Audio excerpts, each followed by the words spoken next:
Quando a luz dos olhos meus, a luz dos olhos seus resolvem se encontrar. Pararararará.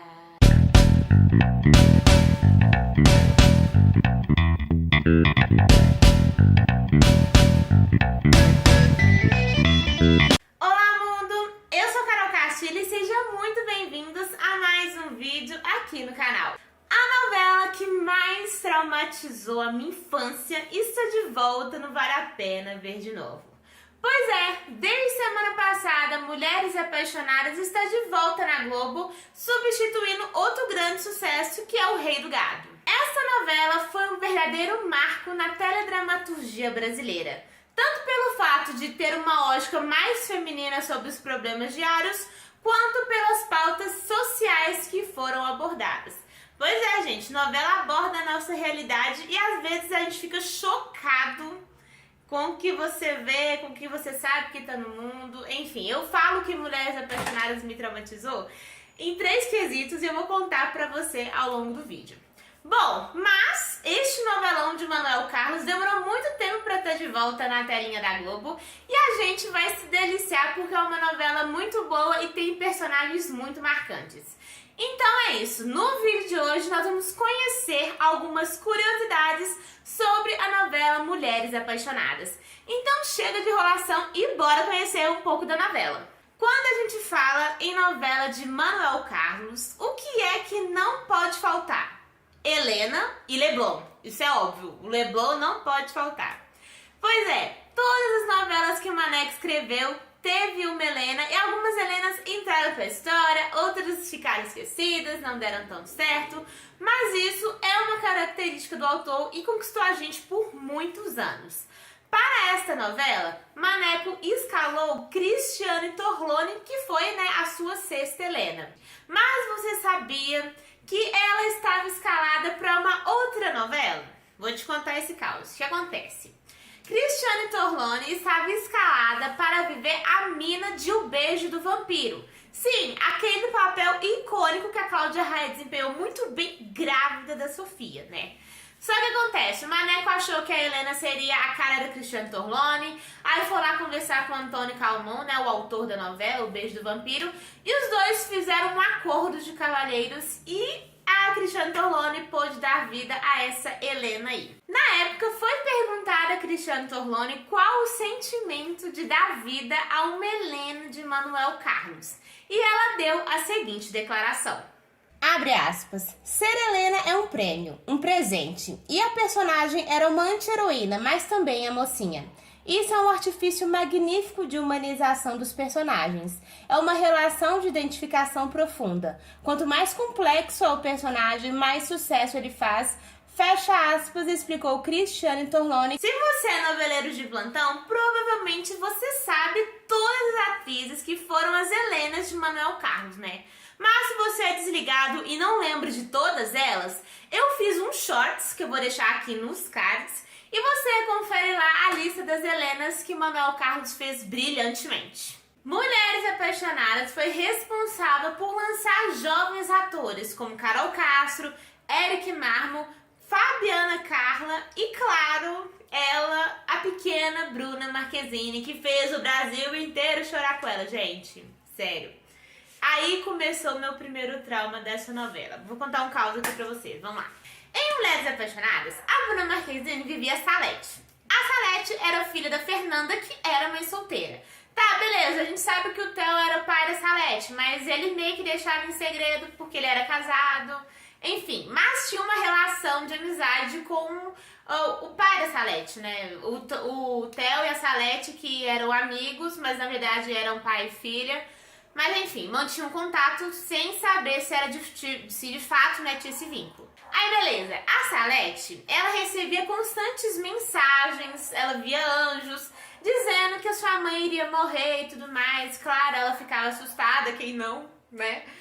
E, enfim, a novela foi se arrastando aí. Até que, de fato, isso acontece. Em um tiroteio, a Fernanda morre, né? Essa cena, inclusive, parou o Brasil. E a Salete ficou ali, desamparada. É aí que me traumatizou. Porque eu acho que eu e a Salete, a gente tinha muita coisa em comum. Pra começar, Eu e ela somos filhos de mãe solteira, então, tipo assim, a minha mãe saía pra trabalhar e morria de medo da minha mãe não voltar, gente. Sério, cara, quando você é criança, umas coisinhas assim se transformam assim. É horrível, gente. Essa sensação é horrível. E tipo assim, eu não dormia à noite não, tá? Eu ficava o tempo todo acordada falando que eu não vou ver anjo, ninguém vai avisar que minha mãe vai voltar. Tipo, foi muito trauma, entendeu? Mas eu me recuperei, graças a Deus minha mãe tá viva, está aí, enfim. Esse foi o meu primeiro trauma de Mulheres Apaixonadas. Uma vez eu perguntei à minha irmã e ela tinha a mesma sensação. Então assim, se a Salete, a história da Salete nessa novela te traumatizou, você comenta aí, porque não é possível que foi só comigo isso, gente, sério. E assim, gente, dando a minha opinião, as novelas brasileiras, elas simplesmente não deixam nada a desejar pra Hollywood, tá? Porque essa cena aí da Fernanda, do tiroteio, simplesmente teve uma preparação quase que cinematográfica para ficar o mais real possível. Então agora a gente vai trazer algumas curiosidades somente desta cena, que foi a morte da Fernanda, a mãe da Salete. As primeiras cenas começaram por volta das 9h30 do dia 2 de agosto de 2003, entre as ruas Afrano de Melo Franco e Ataulfo de Paiva, e se alongaram por todo o dia. Neste dia, a sequência gravada foi apenas a da perseguição policial aos bandidos que haviam roubado um carro. Nenhum ator do elenco estava presente no local. A gravação da cena na qual Fernanda é baleada só aconteceu mesmo no dia 5 de agosto na rua Dias Ferreira. Os trabalhos foram concluídos em 7 horas. Segundo o jornal Globo, um professor universitário da sua casa, ao presenciar a perseguição policial, achou que se tratava de algo real. A primeira gravação reuniu 400 pessoas da equipe e atraiu quase 1.000 curiosos ao longo das 7 horas. Então, a gente pode dizer que a Fernanda teve 2 mortes. Acontece que a primeira morte da Fernanda não foi ao ar. Isso porque um flash foi disparado exatamente na hora em que a mãe de Salete era baleada, comprometendo a imagem. Nessa cena, o número de carros figurantes passou para 130 veículos. 20 dublês e 120 figurantes também se reuniram. Inicialmente, Fernanda iria morrer no capítulo 90. Porém, ela só perdeu a sua vida no capítulo 163, que foi ao ar no dia 25 de agosto. Em termos de audiência, a morte de Fernanda conquistou 56 pontos em média na Grande São Paulo, com 62 de pico. Já a cena do tiroteio começou a ser exibida no capítulo 150 em 9 de agosto, conseguindo o Ibope de 48 pontos de média e 56 de pico em um sábado. Gente, isso é muita coisa, tá? Pois é, né? Toda essa ação cinematográfica aí da cena da morte da Fernanda também provocou um certo protesto, e a gente fala dos setores de turismo do Rio, que ficaram temerosos de que o episódio reforçasse a imagem de insegurança na cidade maravilhosa. E quando a ficção se mistura com a realidade? Pois é, isso aconteceu em Mulheres Apaixonadas. No dia 14 de 9 de 2003, a Orla Carioca foi palco da passeata Brasil Sem Armas. Lá estava parte do elenco de Mulheres Apaixonadas, numa referência aos personagens que foram baleados. O evento ganhou espaço na trama e as cenas foram apresentadas no capítulo do dia seguinte. Os capítulos eram repassados ao elenco no dia anterior às gravações, pois Maneco fazia questão do factual nos diálogos. Bom, e nessa novela, Manuel Carlos simplesmente usou e abusou das pautas sociais, né? Outra pauta que ele abordou foi a violência contra idosos, que tinha o casal de seu Leopoldo e Dona Flora. Gente, eu detestava a Doris, que é vivida pela Regiane Alves. O que é engraçado, né? Porque hoje a Regiane Alves, ela tá no ar com a Clara de Vai na Fé, e a gente torce pra que ela dê a volta por cima, que ela encontre o verdadeiro amor, que é a Helena, que é a personal dela. Mas, no entanto, todo mundo detestava a Doris de Regiane Alves. Gente, de verdade, a Regiane Alves, ela faz como ninguém alguém insuportável. Ela é ótima pra fazer gente insuportável. Nossa, porque adora esse... Nossa, gente, fala sério. A surra que ela tomou no final da novela foi mais do que merecido. Inclusive, a Regiane Alves uma vez falou no tweet que nunca foi sorte, naquela época, né? Nunca foi sorte, sempre foi os seguranças da Globo nas cenas externas, né? Porque, assim, quando a gente que é noveleiro de plantão, a gente gosta mesmo, a gente toma ranço, inclusive, do ator, né? E foi o que aconteceu com a Regiane Alves. As pessoas detestavam, saíam da novela pra vida real, entendeu? Ela mesma já falou isso. Mas assim, dava muito um aperto no coração quando você via aquelas cenas de maus tratos. Mas é como disse, velho, as novelas retratam a realidade. E isso, infelizmente, acontece de forma até pior, né? Infelizmente, rola violência contra idoso das piores maneiras possíveis. Bom, e este caso aí do casal, né, o seu Leopoldo e Dona Flora, ela foi muito importante para desencadear várias discussões, entre elas o direito do idoso. O drama do casal de idosos Leopoldo e Flora foi levado ao Congresso, o que fomentou uma discussão sobre o direito dos idosos.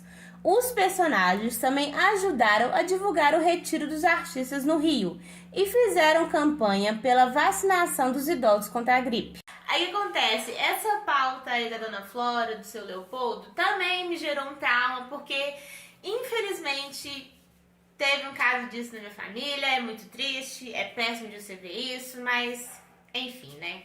Fico feliz de que algumas discussões foram abertas a partir daí. E agora, a última pauta social que o Manuel Carlos escancarou na nossa cara, né? É violência contra a mulher. Gente, o Dan Stuber, eu acho que ele nunca vai ser esquecido com o Marcos, né? Nossa, tadinha da Helena Ranaldi, ela sofreu pra caralho na mão daquele homem. E tipo assim, todas as cenas eram extremamente pesadas, porque é assim a vida de um relacionamento abusivo em que a mulher sofre violência. Tipo assim, velho, as cenas em que ela apanhava, a de raquete, gente, nossa, essa foi a pior de todas, ela apanhando de raquete, ela apanhando nua, nossa, é uma cena pior que a outra, né? Inclusive, o Dan Stuber falou, né, sobre esse personagem que foi muito importante para a carreira dele.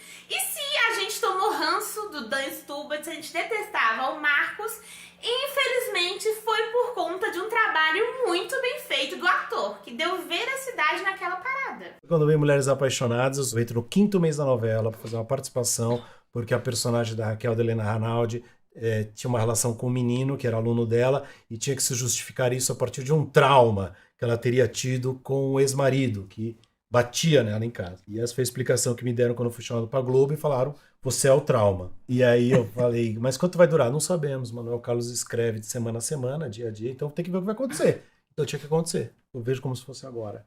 E eu tinha que aproveitar aquela oportunidade. Isso se trata de aproveitar a oportunidade, de exercer a diferença, de ter identidade no que você faz, não ser igual aos outros, porque ninguém é. Era sempre uma proposta, sempre uma ideia, sempre um jeito de fazer diferente, sempre um meio de continuar existindo. Manuel Carlos sugeriu a escalação de Dan Stuber na novela após assisti-lo na peça Novas Diretrizes em Tempos de Paz, de Bosco Brasil, em que o ator contracenava com Tony Ramos. Bom, como você sabe, Manuel Carlos, ele simplesmente explorou muitos problemas sociais e o ciúme doentio é um deles. Eu acredito que na época não se falava muito, mas a novela resolveu abordar. O diretor Ricardo Weston sugeriu que a atriz Julia Gunn lesse o livro Mulheres que Amam Demais, de Robin Norwood, para se inspirar na criação da ciumenta e neurótica Heloísa. Durante as gravações, a atriz visitou o grupo de apoio Mulheres que Amam Demais Anônimas. A atriz destaca a cena de internação da personagem. Ela encarnou o drama de Heloísa de tal forma, ela gritou, chorou, esperneou, debateu-se tanto que o psiquiatra que acompanhava a cena e os familiares da atriz ficaram simplesmente chocados. Ela é braba, né? Julia Gunn faz tempo que eu não vejo ela na novela, aliás. Saudade dela. Uma das minhas personagens favoritas dessa novela, e eu simplesmente não sabia porquê, era a Lorena, vivida por Suzana Vieira. E a atriz lembra que foi um desafio interpretar a mulher que se apaixonava por um cara mais jovem. Abre aspas. Em Mulheres Apaixonadas, o Manuel Carlos, ao invés de fazer uma personagem central ou dois, ele fez um leque de personagens centrais femininos, cada um com sua característica. Eu era diretora de uma escola, uma diretora de cabeça aberta que ia contra preconceitos, uma mulher mais velha com um rapaz mais novo. Foi a primeira vez que eu tive que tirar a roupa e simular uma cena de sexo e depois de muitos anos de carreira. Eu já era uma senhora. Eu fiquei profundamente constrangida. Não por tirar a roupa, mas porque eu não tinha mais o corpo de 20 e 30 anos, fecha aspas, explicou Suzana Vieira. Uma das histórias mais chamativas de Mulheres Apaixonadas foi a abordagem do romance juvenil entre Rafaela e Clara, duas estudantes do ensino médio que, além de terem de lidar com preconceito de suas próprias famílias, tinham que enfrentar o bullying de Paula, uma jovem homofóbica que não aceitava a relação, criando embates. Em uma das cenas mais famosas do folhetim, Paula tenta humilhar as colegas ao avisar que ambas interpretarão uma versão lésbica de Romeu e Julieta para a peça da escola. Rafaela agride a inimiga após ouvir que mulheres de verdade gostam de homens e ser chamada de sapatona. O público da época aprovava a abordagem do casal lésbico, mas não queria ver as personagens beijando na tela. De fato, as duas só puderam dar um selinho bem discreto justamente no desfecho da peça de teatro que foi ao ar no último capítulo. E, gente, uma das coisas mais icônicas de Mulheres Apaixonadas, sem dúvida, é a abertura. Velho, só você ouvir a música, você para pra ver a abertura. Mas você sabia que aquelas fotos eram dos próprios telespectadores e foram escolhidas através de um concurso? E olha só, gente, pra vocês verem que Mulheres Apaixonadas marcou mesmo, porque a novela fez tanto sucesso, ela teve tanta repercussão, que teve uma reportagem de uma revista americana, a Newsweek, que foi publicada em 2003. Mulheres Apaixonadas foi a quinta parceria do diretor de núcleo Ricardo Edton com o autor Manuel Carlos. Os dois fizeram juntos Histórias de Amor, de 1995, Por Amor, de 1997, Laços de Família, de 2000 e a minissérie Presença de Anitta, de 2001. Bom, pessoal, esse é o vídeo de hoje. Eu realmente espero que você tenha gostado. Eu realmente espero que você esteja assistindo Mulheres Apaixonadas, porque é um novelão. Se bem que eu acho que a Globo vai ter que censurar ali algumas cenas, né? Porque, assim, a novela era das 9, naquela época não tinha muito pudor, assim, fazer cenas mais quentes na boa. Hoje em dia que é uma forma mais delicada de se fazer. Mas antigamente era na cara, então ela vai ter que cortar muita cena ali. Mas se você nunca assistiu Mulheres Apaixonadas, velho, assiste, porque eu tenho certeza que você vai gostar de uma novela sobre uma ótica mais feminina. Se você gostou desse vídeo, comenta, curte, compartilha, porque este mês eu vou falar bastante de novela, porque tem muita novela voltando aí. Logo, logo, Mulheres de Areia estará entre nós. Eu acho que a Globo teria outras opções, né? Mas enfim, quem sou eu? Eu falo disso no próximo vídeo. Se você gosta de vídeos curtos, eu posto todos os dias aqui shorts, inclusive os principais assuntos de Mulheres Apaixonadas. Eu fiz um shorts, eu vou deixar aqui nos cards, né? Se você tem interesse em saber outros assuntos que foram abordados, além desses que eu disse, você vai nesse vídeo e você vai gostar de ver o que falamos, tá bom? Comenta, curte e compartilha. A gente se vê. Até o próximo vídeo. Valeu!